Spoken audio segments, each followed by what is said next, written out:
우진이 남긴 건 유서가 아니라 엄마랑 재단을 같이 터뜨리겠다는 복수 사용설명서에 가까웠어요. 그래서 문제는 그 종이 한 장이 아니라 그 뒤에 숨겨둔 기록들이더라고요. 병원으로 실려온 우진은 다행히 숨은 붙어 있었습니다. 응급실 앞 의자에 앉아있던 은호는 손등에 굳어붙은 진흙이랑 피를 멍하니 쳐다보고 있었어요. 오두막에서 발견했을 때 나무에 기대 앉아 얼어있던 우진 얼굴이 자꾸 떠올랐습니다. 왜 나한테 말 안 했어, 우진? 어제 나한테 말했어야지. 너 죽으면 나보고 어떻게 살라고. 숲에서 울면서 쏟아냈던 말들이 머릿속에서 몇 번이고 되감기 되는 느낌이었는데요. 살아있어서 다행이라는 생각보다 이제 더 이상 도망갈 구멍이 없다는 느낌이 먼저 들었습니다. 응급실 문이 열리고 의사가 보호자를 찾았습니다. 성희가 제일 먼저 자리에서 일어났고 그 뒤로 은호와 영라가 따라섰어요. 수술은 아니고요. 탈진에 젖혀온 약물까지 겹쳐서 상태가 좋지는 않습니다. 의사가 조심스럽게 설명하자 성희가 말을 잘랐습니다. 살아있긴 한 거죠. 목소리는 떨리는 것 같으면서도 끝은 또렷했는데요. 의사가 고개를 끄덕이자 그제야 성희 눈가에 물기가 돌았습니다. 은호는 조금 떨어져 서서 그 장면을 보고 있었어요. 이번 생에서 엄마 다시 볼 일 없을 거라더니 우진이 남겼다는 편지 문장이 떠올랐습니다. 그 편지를 들고 있고 지금 저렇게 울 것 같은 얼굴을 하고 있는 사람이 바로 그 엄마라는 게 이상하게 느껴졌습니다. 우진은 곧바로 중환자실로 옮겨졌고 보호자 출입 제한이 걸렸습니다. 복도는 조용했지만 사람들 숨소리랑 한숨소리만은 계속 이어지고 있었어요. 잠시 뒤 성희가 은호 쪽으로 다가왔습니다. 손에는 접어둔 종이 한 장이 쥐어져 있었어요. 이게 우진이 남긴 거야. 성희가 말했습니다. 내가 죽일 내 오빠 얼굴이라고 했던 거 기억하지? 그 말하기 전에 쓴 거다. 은호는 종이를 받지 않고 먼저 물었습니다. 굳이 지금 저한테 그걸 보여주셔야 돼요, 이사장님. 내가 들어야 할 말이 적혀 있어서. 성희는 그대로 종이를 펼쳤습니다. 이번 생에서 엄마 다시 안 보겠다. 이게 내가 할 수 있는 최대의 복수다. 성희가 문장을 읽어 내려가는데 목소리가 중간중간 갈라졌어요. 은호는 눈을 감았다가 떴습니다. 우진이 그런 말까지 쓰게 만든 게 누구일까요? 나겠지. 그래서요, 이사장님은 지금 그걸 들고 저한테 오신 거고요. 성희는 잠시 침묵하다가 종이를 접어 다시 손에 쥐었습니다. 어쨌든 내가 볼 필요는 없어 보이네. 이건 나 몫인 것 같으니까. 은호는 그 말에 씁쓸하게 웃었습니다. 네, 그게 이사장님이랑 우진 사이 문제면 좋겠네요. 그날 밤 지혁이 병원으로 찾아왔습니다. AP에서 급하게 올라온 티가 나는 구겨진 셔츠 차림이었어요. 중환자실 앞 의자에 앉아있던 은호는 지혁을 보는 순간 어깨에 힘이 풀렸습니다. 선배. 지혁은 별말 없이 옆에 앉았습니다. 둘 사이로 중환자실 문 위에 켜졌다 꺼지는 작은 불빛만 깜빡이고 있었어요. 우진은 살아는 있대요. 은호가 대답했습니다. 근데 언제 다시 그런 짓 할지 모른다고 의사가 그러더라고요. 잠시 침묵이 흘렀습니다. 선배 편지 말인데요. 편지? 이사장님이 읽었다던 그 유서요. 이번 생에서 엄마 안 보겠다. 이게 최대의 복수다. 그 문장. 은호는 손가락을 꼭 쥐었다 폈다를 반복하면서 말을 이었습니다. 그 말 우진 말투가 아니에요. 어디가? 우진은 복수 같은 단어를 입에 잘 안 올리던 애였거든요. 맨날 귀찮다, 나중에 생각해도 안 늦는다, 이런 식으로 넘기던 애였어요. 근데 갑자기 최대의 복수라니 너무 과해요. 지혁이 고개를 돌렸습니다. 그럼 내가 아는 우진이라면 뭐라고 썼을 것 같냐? 이번 생은 여기까지인 것 같다, 이 정도요. 자기를 벼랑 끝으로 몰아도 남한테 칼 겨누는 단어는 잘 안 쓰던 애였는데. 지혁은 낮게 한숨을 내쉬었습니다. 그 말은 종이에 적힌 문장만으로는 부족하다는 소리네. 네? 엄마한테 던진 말이 전부가 아닐 수 있다는 뜻이지. 요즘 같은 세상에 진짜 중요한 건 종이 한 장에만 안 남기거든. 은호는 그 말을 듣고 멍해졌습니다. 그럼 다른 데도 뭔가 남겼다는 뜻이에요. 내가 보기엔 꽤 가능성이 크다. 지혁은 휴대폰을 꺼내 시간을 확인했습니다. 지금 당장은 말 안 하려고 했는데 내가 먼저 얘기 꺼냈으니까 말해줄게. 뭔데요? 오늘 낮에 나한테 이상한 메일이 하나 왔다. 다음날 아침 AP 회의실. 지혁은 혼자 노트북을 켜놓고 메일함을 다시 열어봤습니다. 발신자 이름은 한우진으로 되어 있었고 발송 시각은 우진이 사라지기 전날 밤 늦은 시간이 찍혀 있었어요. 제목에는 이렇게 적혀 있었습니다. 지은호 씨가 믿는 분께 맡기는 기록. 처음 알림을 봤을 때 지혁은 스팸인가 싶었습니다. 은호가 말하던 우진과 실제로 한 번도 만난 적 없는 한우진이라는 이름이 겹치면서 머릿속에 어렴풋이 상상하던 얼굴이 스쳐 지나가긴 했지만요. 매일 첫 문장은 이랬습니다. 안녕하세요, AP 지역 대표님. 지역은 그 문장에서 먼저 눈살이 살짝 찌푸려졌습니다. 존댓말인데 어딘가 벼랑 끝에서 써내려간 것 같은 문장이었거든요. 저는 지은호와 오래 알고 지낸 한우진입니다. 지은호 씨가 대표님을 믿는다는 말을 들었습니다. 그래서 제가 오래 고민해온 기록을 대표님께 한번 맡겨보고자 합니다. 스크롤을 더 내리자 이런 문장이 이어졌습니다. 혹시 제가 생각보다 오래 돌아오지 못하는 경우를 대비해서 이 기록을 남깁니다. 이 기록을 언제 어디에 어떻게 쓸지는 대표님이 결정해주세요. 첨부 파일은 하나였습니다. 지역이 파일을 열었을 때 가장 먼저 보인 건 날짜와 이름들이었어요. 재단 이름, 연도별 사업, 특정 프로그램 이름, 그리고 한 구석에 작게 적힌 보육원 이름. 중간중간 우진이 직접 쓴 것으로 보이는 짧은 메모들이 달려 있었어요. 이날 남녀 한 쌍이 사라졌습니다. 한 아이는 재단을 통해 다른 삶으로 옮겨졌습니다. 다른 한 아이는 기록에서 지워졌습니다. 기록에서 지워진 아이가 지금 지은호입니다. 지역은 의자 등받이에 몸을 기댔습니다. 재단 정식 문서 문장과 옆에 붙은 우진 자필 메모톤이 너무 달랐거든요. 파일 마지막 부분에는 이런 문장도 적혀 있었습니다. 엄마에게 남긴 말은 감정이었습니다. 세상에게 남기는 말은 기록이어야 한다고 생각했습니다. 엄마가 제 이야기를 지워도 기록까지 지울 수 있을지 보고 싶습니다. 지역은 노트북 화면을 한참 바라보다가 결국 은호에게 전화를 걸었습니다. 선배, AP로 올 수 있냐? 지금이요? 응. 회사 얘기 아니고 내 우진 얘기다. 그날 오후 AP 회의실에는 지역과 은호 둘만 앉아 있었습니다. 선배, 진짜 우진이 보낸 거예요. 은호가 메일 헤더를 다시 확인하면서 물었습니다. 발신 시각, 계정 전부 확인했다. 누가 뒤에서 조작한 흔적은 없어 보인다. 저한테는 한마디도 말 안 했어요. 이런 거 준비하고 있었다는 거. 은호는 씁쓸하게 웃었습니다. 역시 진짜 중요한 건 마지막까지 숨겨놨다가 던지는 스타일이네요. 우진은 노트북 화면을 돌려봤고 은호는 파일을 처음부터 다시 읽기 시작했습니다. 보육원 이름이 나오는 부분에서 눈이 잠깐 멈췄고 기록에서 지워진 아이라는 표현에서는 숨을 거의 참으면서 내려갔어요. 마지막 문장까지 읽고 난 뒤에도 은호는 한참 말을 못했습니다. 눈가를 손등으로 한번 훔치고 나서야 겨우 입을 열었어요. 선배. 응. 우진 저 안 미워하네요. 지역이 고개를 끄덕였습니다. 나도 그 생각 먼저 들더라. 이 기록에요. 제 얘기가 없진 않은데 저를 탓하는 문장은 하나도 없어요. 상황이랑 재단이랑 이사장님 얘기만 가득하네요. 저한테는 그냥 살아남아라 이런 느낌인데요. 은호는 웃으면서도 목소리는 자꾸 떨렸습니다. 복수한다고 해놓고도 결국 사람한테 직접 칼 겨누는 스타일은 아니에요. 우진은. 다음 문제는 이 기록을 어떻게 할 것인가 였습니다. 선배는 어떻게 해야 된다고 생각해요? 솔직하게 말해. 네. 지금 바로 밖으로 내보내는 건 최악이다. 이걸요? 이사장님이랑 재단에 던져버리면 바로 끝장날 수 있을 것 같은데요.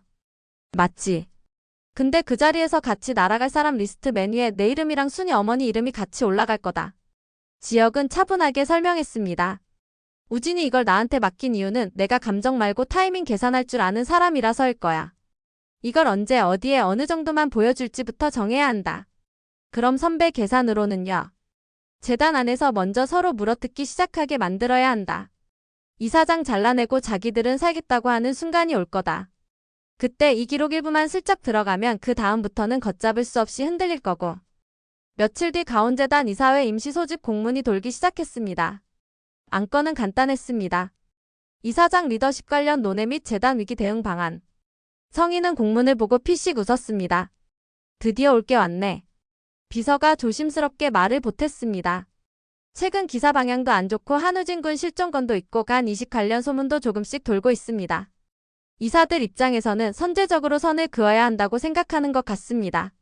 성인은 잠시 눈을 감았다가 뜨면서 대답했습니다. 결국 다들 자기 가족부터 살리겠다고 나서는 거지. 그 소식은 집안에도 재단 밖에도 조금씩 번져나갔습니다. 영란은 서류를 정리하다가 우연히 공문을 보고 지환에게 전화를 걸었습니다. 오빠, 우리 집 진짜 난리 날 것 같아. 이번엔 또 뭐? 가온재단 임시이사회 열린대. 안건이 엄마 리더십 재검토래. 그럼 사실상 해임 얘기 나오겠네. 그렇겠지. 근데 우진 오빠 얘기 언니 얘기도 같이 오를 것 같아서 괜히 불안해. 지화는 잠깐 생각하다가 대답했습니다.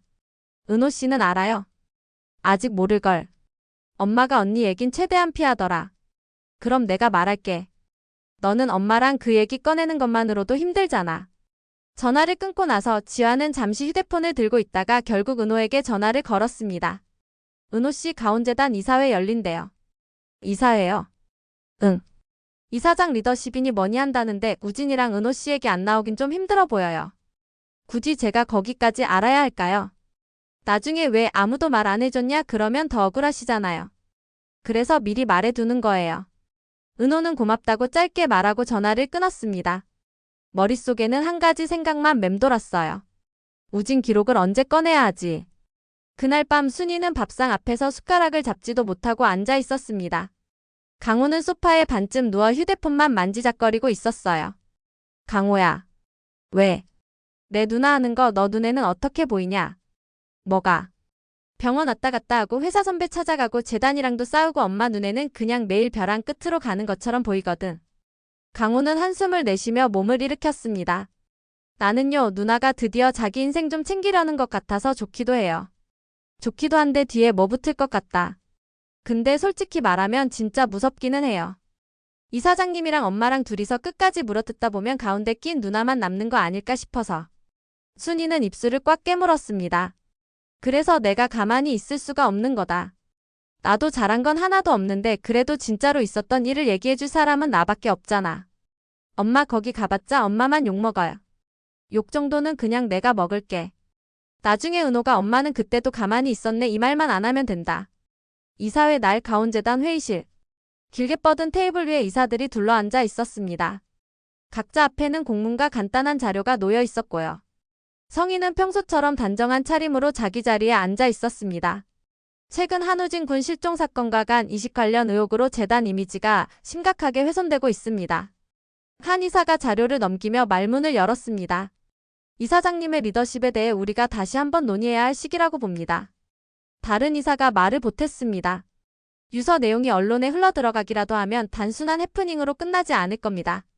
엄마에게 복수라는 문장은 자극적인 제목으로 쓰이기 딱 좋은 소재라서요.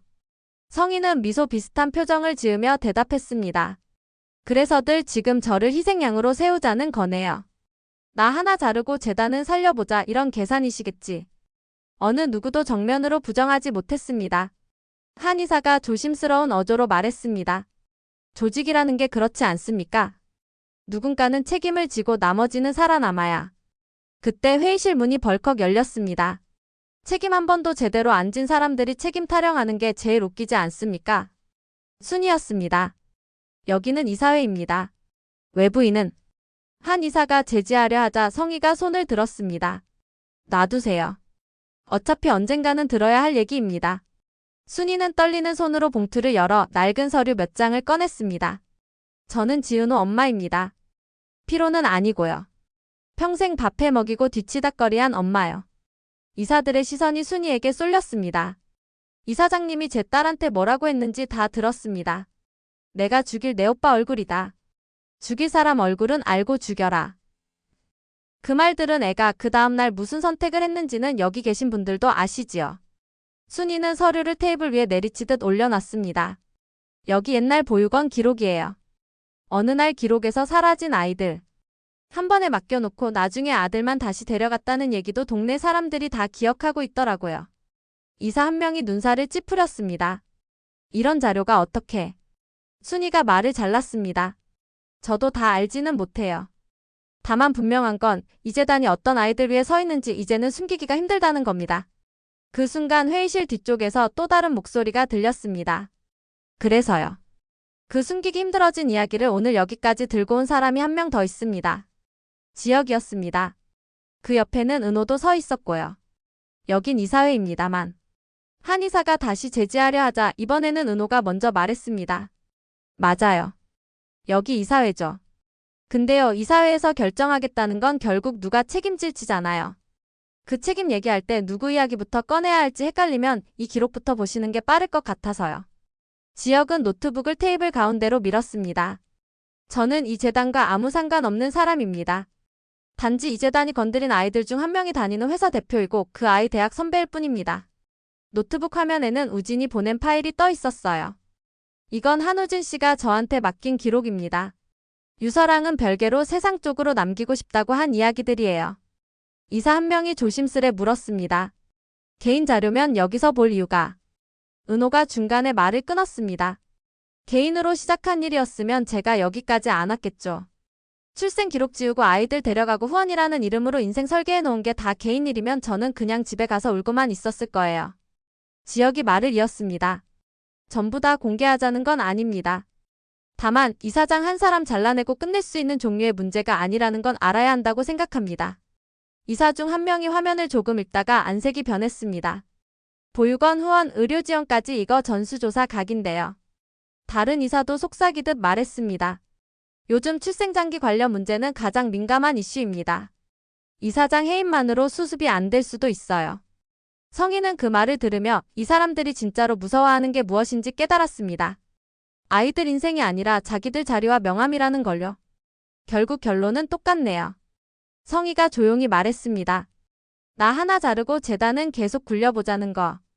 그때 문가에 서 있던 영라가 입을 열었습니다. 엄마. 모든 시선이 영라 쪽으로 향했습니다. 그 옆에는 지환도 조용히 서 있었어요. 엄마, 이 사람들 말 믿어요? 엄마만 잘라내면 재단이 깨끗해질 것 같아요. 성희는 아무 말도 못했습니다. 영라 눈빛은 흔들리면서도 단단했거든요. 나도 이제 조금 알겠어요. 우진 오빠가 왜 그런 편지를 쓰고 사라졌는지, 언니가 왜 이사장님이랑 계속 부딪히는지. 근데 엄마 혼자 악역되는 건 싫어요. 이사들 중에 아무것도 몰랐던 사람이 과연 한 명이라도 있을까요? 회의실 공기가 더 무거워졌습니다. 그날 이사회는 결론을 내리지 못했습니다. 성희회의만은 공식 표결까지 가지 못했고 대신 애매한 문장 하나만 통과됐어요. 외부 감사 및 장학의료 사업 전수 조사 실시. 이사회가 끝난 뒤 복도에서 은호와 지혁은 잠깐 마주 섰습니다. 선배, 진짜 시작은 이제인 것 같네요. 그래. 오늘 다 보여준 건 아니죠. 당연하지. 오늘 보여준 건 우진 기록의 반도 안 된다. 지혁은 담담하게 말했습니다. 이제 이사들끼리 서로 책임 떠넘기기 시작할 거다. 그때 누가 누구를 팔아넘기는지 보고 그 다음 페이지를 꺼내자. 은호는 그 말을 듣고 고개를 끄덕였습니다. 우진 같네요. 마지막까지 사람들 움직임 보고 제일 아플 때 카드 꺼내는 스타일. 집으로 돌아가는 길에 은호는 휴대폰 메모장을 열고 한 줄을 적었습니다. 우진은 엄마를 미워하는 대신 엄마가 만든 판을 깨는 방법을 남기고 갔다. 그리고 그 아래에 한 줄을 더 적었어요. 나는 나를 지키면서도 우진이 원하는 판을 같이 만들어야 한다. 병원에서는 여전히 우진이 회복 중이었습니다. 성희는 중환자실 앞에 서서 아무도 없는 복도에서 혼자 이런 생각을 하고 있었어요. 내가 이렇게까지 준비해놨을 줄은 몰랐다, 우진아. 엄마한테 남긴 말보다 세상에 남긴 말이 더 무섭다는 것도 이제 알겠다. 성희는 그제야 편지를 접어 가방 깊숙한 곳에 넣었습니다. 엄마에게 남긴 종이 한 장은 이제 더 이상 칼처럼 휘두를 수 있는 무기가 아니었고 세상에 맡겨진 기록들은 이미 자기 손을 떠난 상태였거든요. 이제부터는 누가 더 크게 울고 누가 더 많이 잘못했다고 말하느냐의 싸움이 아니라 누가 어디까지 진실을 인정할 수 있느냐의 싸움으로 바뀌어가고 있었습니다. 그리고 그 한가운데에는 여전히 우진과 은호 그리고 자기 자리를 계산하는 어른들과 그 어른들을 바라보며 커버치거나 끊어내려 하는 아이들이 서 있었어요. 우진이 남긴 종이 유서 한 장과 지역에게 맡겨진 디지털 기록 한 개, 엄마에게 건네진 말과 세상에게 맡겨진 말. 이 두 개가 앞으로 화려한 날들의 다음 장을 어떻게 찢어놓을지 아직 아무도 정확히 모르는 상태로 이야기는 서서히 다음 국면을 향해 움직이고 있었습니다. 첫 번째로 난리가 난 건 인터넷이었어요. 이사회가 끝난 지 이틀 뒤 새벽 시간대에 이상한 기사가 하나 뜨기 시작했거든요. 제목은 애매하게 돌려 말하고 있었는데 댓글들은 전혀 애매하지 않았습니다. 유명재단 보육원 출신 아이들 대상으로 선택적 구제 의혹. 한 아이는 재단 아들, 한 아이는 기록에서 삭제. 기사 안에는 재단 이름이 직접적으로 적혀 있지는 않았는데요. 상세 내용을 조금만 읽어 내려가면 누구 이야기인지 눈치 빠른 사람들은 다 알 수 있는 수준이었어요. 어릴 때 한꺼번에 보육원에 맡겨진 남매. 수년 뒤 재단과 연관된 인사가 아들만 데려가고 남은 아이는 기록에서 사라졌다. 이 문장을 읽는 순간 은호는 심장이 잠깐 멎는 줄 알았습니다. 우진 이름도 은호 이름도 성희 이름도 직접적으로 언급되지는 않았는데 자기 얘기라는 걸 알아버린 사람은 아마 3명이었을 거예요. 은호, 우진, 그리고 성희. 댓글창은 순식간에 타올랐습니다. 와, 진짜 인간이냐. 버릴 때는 둘 다 버려놓고 데려갈 때는 아들만? 이게 재단 클라스냐. 기사에 이름만 안 나왔지 이 정도면 애들 신분증까지 털릴 상황인데. 가온재단 내부 단체방도 초토화됐습니다. 이사들 사이에서는 누가 언제 어디서 새나간 거냐를 두고 서로를 의심하는 눈빛이 오갔고요. 홍보팀에서는 기사에 나온 문장 하나하나를 캡처해서 긴급 대응 문구 초안을 만들고 있었어요. 가장 먼저 지역에게 연락이 온 건 이사회에 참석했던 한 이사 쪽이었습니다. 대표님 혹시 그날 보여주셨던 기록이 밖으로 나간 겁니까? 아직 아닙니다. 지역은 짧게 대답했습니다. 저희가 본 기록과 기사 내용이 너무 유사해서요. 세상에 그 비슷한 얘기 가진 사람이 대표님 말고 또 있다는 상상은 안 해보셨습니까? 지역은 목소리를 낮게 깔았습니다. 제가 가진 건 증명이고요. 기자님들이 가진 건 흔적일 겁니다. 둘이 만나면 폭발하겠죠. 전화를 끊고 나서 지역은 한동안 가만히 앉아 있었어요. 메일함에는 아직도 우진이 보낸 메일이 메뉴에 떠 있었고요. 너 여기까지 계산하고 있었냐? 지역은 그렇게 중얼거렸습니다. 엄마한테 감정 남기고 세상에는 기록 남기고 그 사이에 여론을 던져놓는 것까지. 그 시각 순이 식당 앞에는 동네 사람들이 몇 명 모여 있었어요. 누가 크게 떠들어대지는 않았는데 눈빛이 이미 다 말하고 있었죠. 저기 TV에 나오는 거 거기 아니야. 옛날에 그 보육원 앞에서 싸움 났었다더니 이유가 있었네. 그래도 지은호 그 애는 버려진 애였는데도 사람 참 착하게 크더라. 순이는 말없이 국만 저었어요. 손이 미세하게 떨렸는데 국물이파 조각들이 덩달아 흔들리고 있었거든요. 엄마. 강호가 조용히 다가와 말했습니다. 휴게 시간에 기사 봤어요. 봤냐? 네. 순이는 잠깐 눈을 감았다가 뜨면서 대답했습니다. 사람들이 뭐라 하디? 엄마 욕부터 하죠 뭐. 강호는 일부러 가볍게 대답했습니다. 둘 다 버려놓고 아들만 데려간 사람은 따로 있는데 왜 키운 엄마부터 욕먹는지 모르겠네요. 순이는 그 말에 씁쓸하게 웃었습니다. 괜찮다. 나야 욕 좀 더 먹어도 이 사장보다는 덜 아플 거다. 하지만 진짜 문제는 기사 한 줄이 아니었습니다. 그날 오후 은호 휴대폰으로 낯선 번호에서 전화가 걸려왔거든요. 여보세요. 지은호 씨 맞으시죠? 낯선 여자 목소리였어요. 혹시 누구세요? 사회부 기자입니다. 잠깐 통화 가능하실까요? 은호는 숨이 턱 막혔습니다. 아무 말 없이 전화를 끊어버릴까 거짓말을 할까 고민이 머릿속을 몇 번이나 돌았어요. 기자는 계속 말을 이어갔습니다. 기사 보셨죠? 혹시 본문에 나온 기록에서 지워진 아이가 본인 아닐까 생각하실 수 있는데요. 지금 그걸 저한테 직접 확인받으려고 전화하신 거예요. 네. 물론 실명 보도는 아직 단계가 아니고요. 다만 이런 일이 있었다는 것만이라도 누군가 입으로 말해줬으면 해서요. 은호는 잠시 침묵했습니다. 그리고 조용히 대답했습니다. 저 그 보육원에 있던 건 맞아요. 근데요, 제가 누구 딸인지 누가 저를 버렸는지 누가 데려갔는지는 이미 너무 많은 사람 입을 통해 소비됐어요. 이제 와서 언론에 한 줄 더 올라간다고 제가 견딜 수 있는 게 늘어나지는 않을 것 같아요. 기자가 조심스럽게 물었습니다. 혹시 그 재단 이사장님이랑 최근에 어떤 대화를 나누셨는지 여쭤봐도 될까요? 은호는 웃음인지 한숨인지 모를 소리를 냈습니다. 저더러 내가 죽일 내 오빠 얼굴이다라고 하셨죠. 죽일 사람 얼굴은 알고 죽이라는 말도 했고요. 수화기 너머에서 잠깐 숨이 멎는 소리가 들렸습니다. 그 말을 듣고요.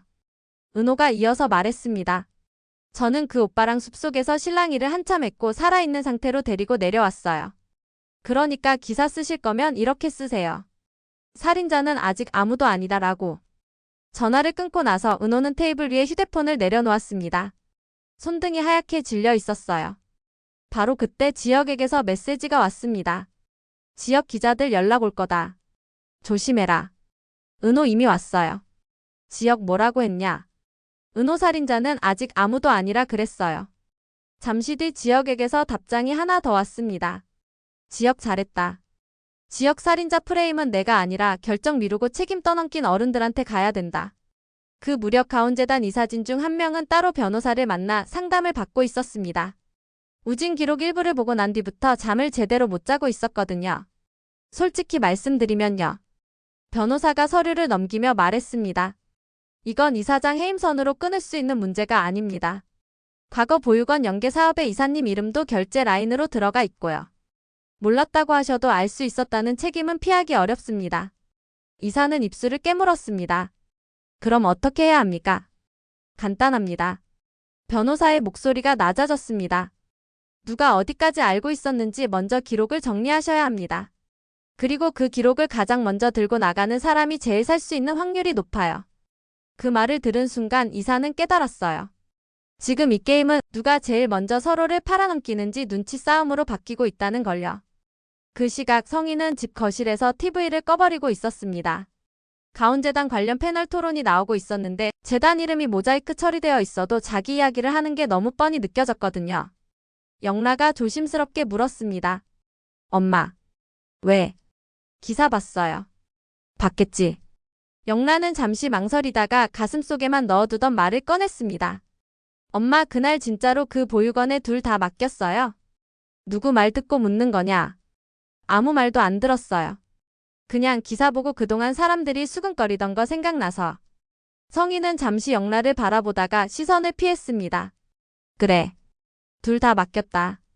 그리고 아들만 데려왔다. 영라는 그 대답을 듣고도 바로 눈물을 흘리지 않았어요. 오히려 너무 담담해서 더 이상하게 느껴졌습니다. 왜요? 뭐가? 왜 그랬어요? 성인은 그 질문을 들었을 때 순간적으로 우진 얼굴이 아니라 은호 얼굴이 먼저 떠올랐습니다. 보육원 앞에서 울다가 결국 남겨졌던 그 아이. 그리고 그 아이가 커서 지금 자기 앞에서 왜요라고 묻고 있는 또 다른 아이. 그때는 그게 다였어. 뭐가 다였는데요? 내가 줄 수 있는 게 그 애 하나뿐이라고 생각했다. 둘 다 데려올 자신도 없었고 둘 다 키울 자신도 없었다. 영라는 그 말을 듣고 깊게 숨을 들이켰습니다. 근데요 엄마. 그래. 그게 지금 은호 언니한테 내가 죽일 내 오빠 얼굴이다라고 말할 자격을 줄까요? 성인은 대답을 하지 못했습니다. 대신 입술만 세게 다물었어요. 영라는 더 이상 말을 이어가지 않고 방으로 들어갔습니다. 문을 닫고 나서야 영라는 소리 없이 울었어요. 우진 오빠도 언니도 엄마도 다 엉망이야. 근데 제일 엉망인 건 나 같아. 그 무렵 병원 중환자실에서는 우진 상태가 조금씩 변하고 있었습니다. 약물 농도가 조절되고 체온도 정상 범위로 돌아오면서 의료진은 서서히 의식 회복 가능성을 이야기하기 시작했어요. 의사가 성희에게 조심스럽게 말했습니다. 언제 깨어날지 혹은 깨어나서 어느 정도까지 회복할지는 아직 장담할 수 없습니다. 다만 가족분들이 말씀해 주시는 게 도움이 될 수 있어요. 성희는 중환자실 유리창 너머로 우진을 바라보며 서 있었습니다. 그 옆에는 은호도 조용히 서 있었고요. 이사장님 먼저 들어가세요. 은호가 말했습니다. 어쨌든 엄마시잖아요. 성희는 잠시 놀란 눈으로 은호를 쳐다봤습니다. 내가 그 말을 하네. 저도 그 말하기 싫어요. 근데요 우진이 깨어났을 때 제일 먼저 듣고 싶은 목소리는 아마 저보다는 이사장님일 거예요. 성희는 그 말에 고개를 떨궜습니다. 너는? 네? 너는 내가 뭐라고 불러주면 좋겠냐? 그 질문은 생각보다 훨씬 늦게 도착한 말 같았어요. 은호는 잠시 웃었습니다. 지금은 그냥 지은호 씨 정도면 될 것 같아요. 그 이상은 나중에 우리가 둘 다 견딜 수 있을 때 생각해보죠. 성희는 고개를 끄덕이고 중환자실 안으로 들어갔습니다. 하얀 기계들 사이에 누워있는 우진 옆에 서서 성희는 한참 동안 아무 말도 하지 못했습니다. 겨우 입을 열었을 때 나온 말은 생각했던 사과문도 변명도 아니었어요. 너 정말로 엄마 안 보고 버틸 수 있을 줄 알았냐?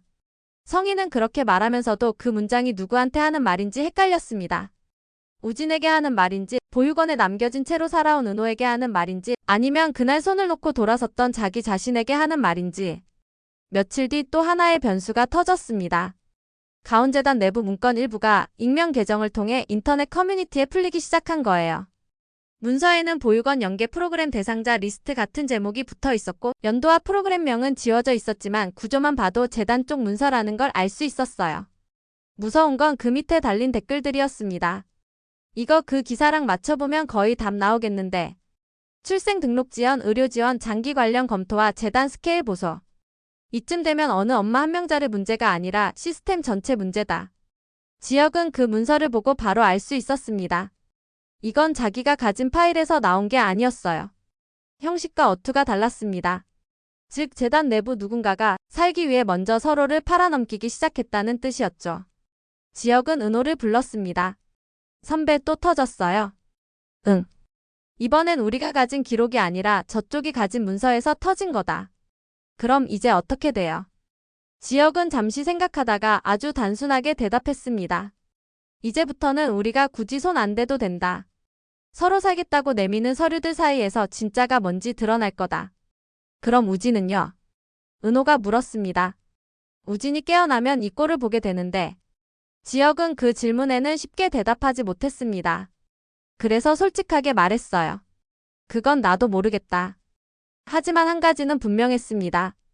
우진이 원했던 진짜 복수라는 건 엄마 하나를 감옥에 보내거나 이사장이라는 직함 하나를 빼앗는 데서 끝나지 않을 거라는 사실이요. 그가 말했던 세상에 남기는 기록이라는 건 결국 지금처럼 서로가 서로를 두려워하도록 만드는 진실의 조각들이었습니다. 그리고 그 진실을 가운데 두고 누가 버틸 수 있는지, 누가 끝까지 버티지 못하고 무너지는지는 이제부터 하나씩 드러나게 생겼어요. 우진이 깨어났을 때 그걸 보고 뭐라고 할지, 성희가 어디까지 버틸지, 순희가 언제까지 욕을 대신 먹고 서 있을 수 있을지, 은호가 어디까지 자기 삶을 포기하지 않고 지켜낼 수 있을지. 그 답은 아직 아무도 모르는 상태로 이야기는 한 번 더 자극적인 다음 국면을 향해서 천천히 몸을 돌리고 있었습니다.